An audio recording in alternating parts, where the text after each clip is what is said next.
It was a warm Saturday afternoon, the kind where the sun kissed the pavement just enough to remind everyone that summer was in full swing.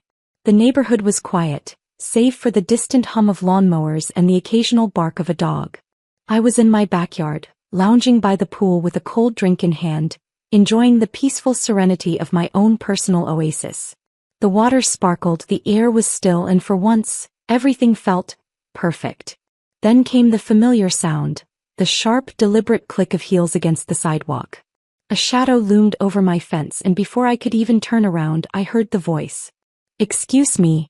I sighed, setting my drink down. There was only one person in the entire neighborhood who spoke with that particular blend of authority and exasperation. Karen. She wasn't just any Karen, she was the Karen. The self-appointed guardian of the homeowners association, the watchdog of suburban tranquility, and the undisputed champion of unsolicited complaints. Her uniform of choice? A crisp polo, khaki capris, and the ever-present clipboard, a weapon of mass irritation. I turned, offering my best attempt at a polite smile. "Afternoon, Karen. Something I can help you with?" Her eyes darted to the shimmering pool behind me, then back to my face. "I couldn't help but notice that you have a private pool." I blinked. "Yep. That's how it works when you have one built in your own backyard." She let out a dramatic sigh, shaking her head like a teacher disappointed in a student. "You know, I've been reviewing the HOA guidelines, and it's really in the best interest of the community if private pools are made available to residents." I raised an eyebrow. "Oh really? And where exactly does it say that?" She pursed her lips, tapping a perfectly manicured finger against her clipboard. "Well, there's an understood rule about sharing amenities. It's just neighborly." There was the Karen logic. Rules that didn't actually exist but were suddenly gospel the moment she decided they should be. I exhaled, already exhausted. "Karen, this is my property. My pool. I paid for it, I maintain it, and I'm the only one who decides who gets to swim in it." She gasped, clutching her clipboard to her chest like I'd just insulted her entire existence. "You mean, you're refusing to allow your neighbors to use it? That's incredibly selfish." I stared at her, debating whether to explain the concept of private ownership to a grown woman. But before I could speak, she huffed, took a step back, and scribbled something onto her clipboard. "This isn't over," she declared, spinning on her heel. I shook my head, chuckling as I picked up my drink. I should have known better. With Karen, nothing was ever over. It was just the beginning. The next morning, as I stepped outside to grab the mail, I found an envelope taped to my front door. In bold, aggressive letters it read, "HOA Notice of Violation." I sighed before even opening it. There was only one person in the entire world who would bother delivering a handwritten HOA complaint directly to my door. Sure enough, inside was a neatly typed letter that read like a legal summons but, in reality, was just a list of nonsense complaints. Violations. Failure to maintain a community-friendly pool policy. Non-compliance with HOA spirit of neighborly cooperation. Unapproved fence design. Literally the same fence as everyone else's. Excessive water usage, because apparently my pool personally offended Karen. I let out a slow breath, staring at the paper like it might magically make sense if I looked hard enough. Spoiler, it didn't. Before I could even crumple it up, I heard the telltale sound of Karen clearing her throat behind me. I turned, and there she was, standing on my driveway with the smug energy of someone who had just won something. "I see you got the notice," she said, folding her arms triumphantly. "Oh, I got it," I replied. "And I also got a few questions. Like, for starters, what on earth is an HOA spirit violation?" She scoffed. "It's the principle of it. You're disrupting the harmony of our community." I blinked. "By having a pool? By refusing to share it?" I let out a dry laugh. "Karen, it's my private pool. It's not a neighborhood amenity. It's literally in my backyard." She ignored my logic, flipping open her clipboard and scanning her notes. "This isn't just about the pool anymore. I've been monitoring your property and I've noticed several concerns." I narrowed my eyes. "You've been what?" She didn't even flinch. "Your grass is exactly 1/4 inch taller than HOA regulations allow. Your mailbox is a slightly different shade of white than the approved color palette. And," she peered around me toward my backyard, "your pool area doesn't meet the open access encouragement clause." I snorted. "That's not a thing." She huffed. "It should be. I pinched the bridge of my nose. Karen, unless you can show me a real written rule that says I have to let random people into my pool, this conversation is over. She narrowed her eyes. Fine. But don't be surprised when you receive an official HOA citation. I waved my arms dramatically. Oh no. Not an official citation from the official clipboard of doom. Karen's nostrils flared. She spun on her heel and stomped away, muttering about escalating matters to the board. I shook my head watching her retreat. This was far from over. That evening as I sat on my patio sipping a well-earned drink, I decided to fight back. Not with aggression, but with something Karen couldn't comprehend. Logic and a little well-placed mischief. The first step was simple. I dug up the official HOA handbook, which Karen assumed no one actually read, and went through it with the same enthusiasm she probably had when policing the neighborhood. And guess what? Nowhere in the entire document did it say that I was obligated to share my pool. In fact, it clearly stated that personal property was private and under the sole jurisdiction of the homeowner. Which, shocker, meant that Karen had exactly zero authority over it. The next morning, armed with my findings, I printed a copy of the relevant section, highlighted it in obnoxious neon yellow, and taped it right back onto my front door. Petty? Maybe. Satisfying? Absolutely. A few hours later, as expected, Karen returned. She spotted the highlighted printout, squinted at it, and huffed so hard I swear I saw her bangs move. What is this? She snapped, waving the paper like it was personally offensive. Oh, just a little light reading, I said casually, taking a slow sip of my coffee. Turns out the HOA handbook says nothing about private pools being community property. Weird, right? She glared at me, her fingers tightening around her ever-present clipboard. You think this is funny? A little. Karen clenched her jaw and dramatically flipped to a fresh page on her clipboard. Fine. But if you refuse to cooperate, you leave me no choice but to ensure the entire neighborhood understands how difficult you're being. Oh no, I deadpanned. Not public shame. How will I ever recover? Karen narrowed her eyes and stormed off. That night I got 7 different HOA violation notices in my mailbox, all from Karen. 1 for excessive backyard enjoyment. 1 for improper color temperature of porch light. 1 for unauthorized wind chime. 1 for ambiguous fence height concerns, meaning nothing at all. It was pure nonsense. So, naturally, I did the only logical thing. I framed the most ridiculous one and hung it by my front door. The next morning Karen saw it.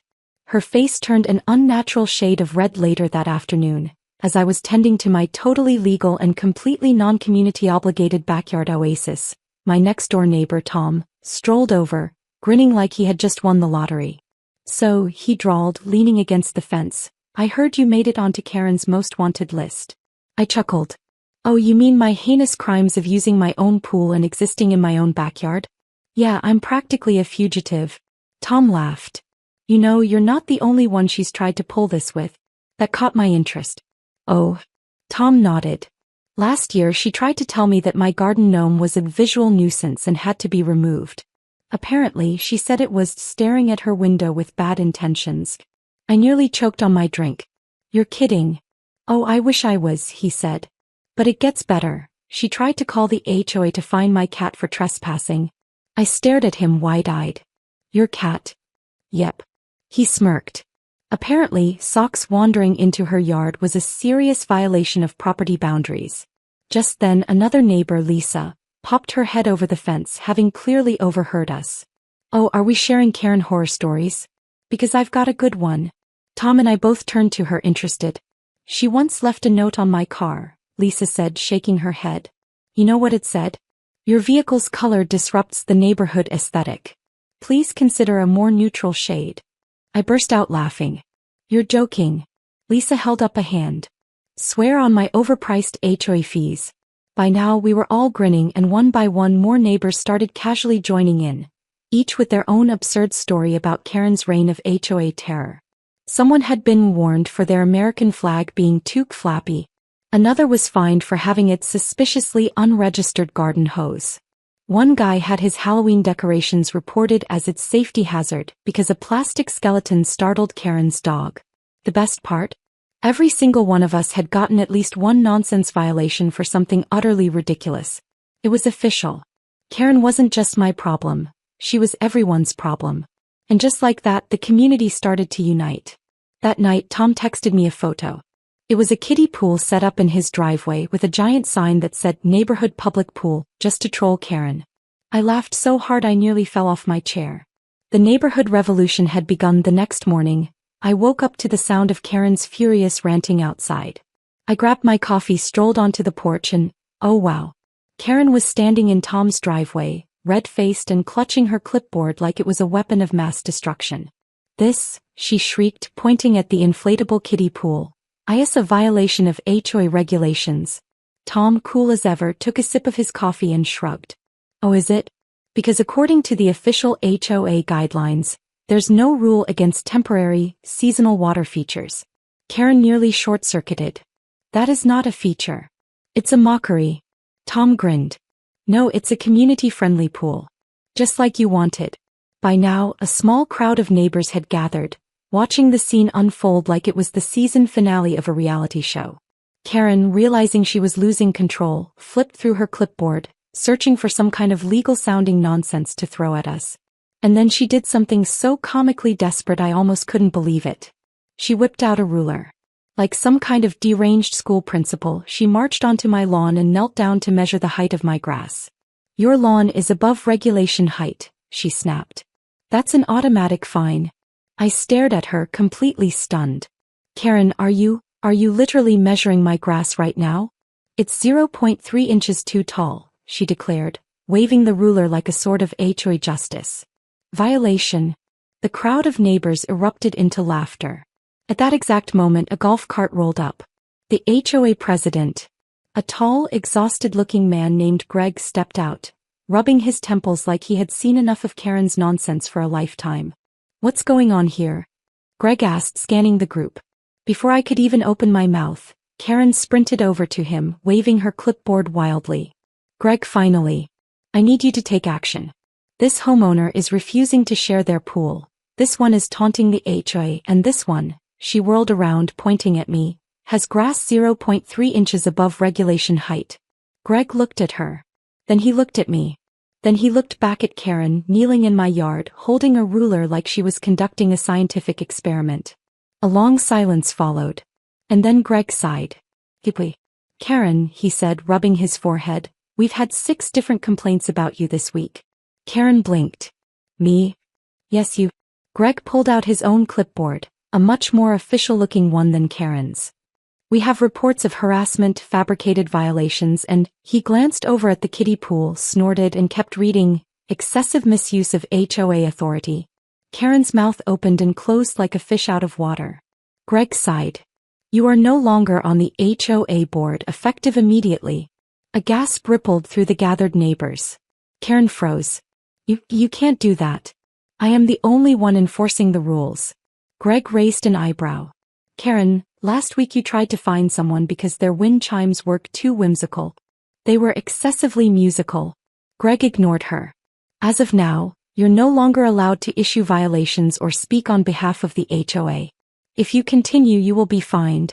Karen let out a strangled noise of pure horror. The crowd was silent for half a second. And then, thunderous applause. People cheered. Tom high-fived me. Someone in the back popped open a beer. Karen stood there, shaking, speechless, absolutely stunned. Greg turned to me, nodded, and said, "Enjoy your pool." Then he drove off. Karen. She stormed away, defeated. And for the first time in a long, long time, the neighborhood felt peaceful. The days after Karen's downfall felt gloriously peaceful. For the first time in years, I could step outside without worrying about some ridiculous handwritten violation notice taped to my door. No more surprise inspections. No more passive-aggressive letters about my unneighborly pool policies. And the best part? The whole neighborhood reveled in it. Tom wasted no time decorating his yard with even more garden gnomes just because he could. Lisa proudly parked her bright red car in her driveway without fear of another aesthetic disruption complaint. Someone even hung up extra wind chimes just to be petty. Meanwhile, Karen? Oh, she tried to keep her self-imposed reign of terror going. Even after being stripped of her HOA power, she still walked around the neighborhood like a disgraced queen without her crown, clipboard clutched to her chest. Every now and then she'd dramatically write something down as if her notes still meant anything. But now, Nobody cared. Nobody listened. Her once feared violation notices? People started taping them right back onto her own door. One particularly glorious morning, Karen woke up to find an official-looking citation taped to her mailbox. Violation notice. Infraction. General Karen behavior. Penalty. Public embarrassment and loss of fake authority. Signed, the entire neighborhood. She ripped it down so fast I swear she gave herself whiplash. And then the final cherry on top. A few weeks later the HOA officially fined Karen for, oh the irony, violating HOA regulations. Turns out while she was too busy policing everyone else's property, she had completely ignored her own violations. Her grass? Too long. Her Christmas lights? Left up way past the deadline. Her mailbox? Slightly too close to the curb. It was poetic justice. She had spent years trying to fine and control everyone else, and now? She got hit with the very same HOA rules she weaponized against us. And for the first time ever, she had no one to blame but herself. With Karen finally dethroned, the neighborhood settled into something that had felt like an impossible dream just weeks earlier. Peace. Gone were the days of petty citations and clipboard tyranny. No more notes about mailbox heights, no more ridiculous complaints about wind chimes, and best of all, my pool remained blissfully private.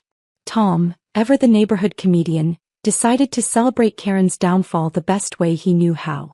One afternoon I stepped outside and nearly cried laughing when I saw it. Right in front of his house stood a brand new life-sized inflatable Karen. Clipboard and all. Above it, a sign that read, Neighborhood Safety Reminder. Beware of wild Karens. Lisa took a picture and sent it to everyone. Karen of course lost her mind when she saw it. But with her power revoked there was absolutely nothing she could do. And just like that she started avoiding us. Her patrols became less frequent. She stopped staring down people's lawns with her ruler in hand. And most importantly, she finally left me in my pool alone. The final victory came a few months later when Karen did something I never thought I'd see. She put her house up for sale. Whether it was from sheer embarrassment, her inability to control the neighborhood, or just her own karmic exhaustion, she was done. And when the moving truck finally pulled away, the entire block erupted into cheers. That night we threw the biggest backyard barbecue of all time, right next to my completely private, completely off-limits pool. Tom made a toast. To the end of the reign of terror, he declared, raising his beer. May her clipboard rest in peace. We all raised our drinks, and as I looked around I saw it. A real community. Not a Karen-controlled, rule-obsessed neighborhood, but a group of people who actually enjoyed living here. And with that life went on. The grass grew freely. The mailboxes stood proudly. And for the first time in a long, long time, we were finally Karen-free. Have you ever dealt with a Karen in your neighborhood? What's the most ridiculous thing they've tried to enforce? What's the worst HOA horror story you've ever heard or experienced? What do you think was the best way the neighborhood trolled Karen? If you were in my shoes, how would you have handled Karen? What petty revenge would you have pulled to get back at her?